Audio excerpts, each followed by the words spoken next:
For over 500 years, Scotch whisky has been produced in areas like this.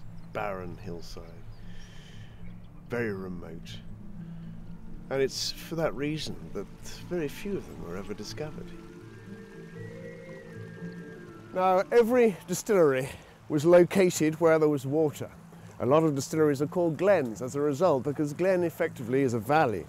And the bottom of a valley you had water. And this distillery, built in 1879, was no exception to that rule. The single malt distillery is a distillery that produces whisky made out of barley alone. There are lots of things that make Glenrothes unique. The first is the fermentation. How long you do it for, what temperatures, what type of yeast you use, because it's there really that most of the flavors are born. They're then concentrated in the distillation process.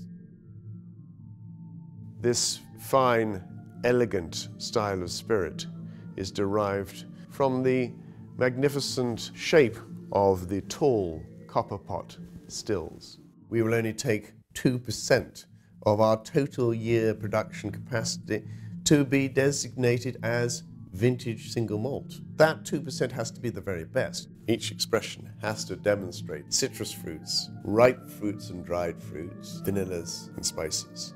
The combination of those will always be evident in every Glenrothes expression. To do that, we need to have the right casks and the right wood.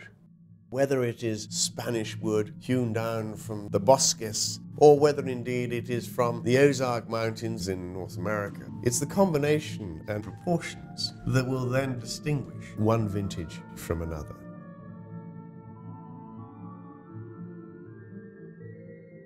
We sought our inspiration for the development of the bottle from what's known as a sample bottle, but we just made it bigger. And the label is a replica of the sample bottle label.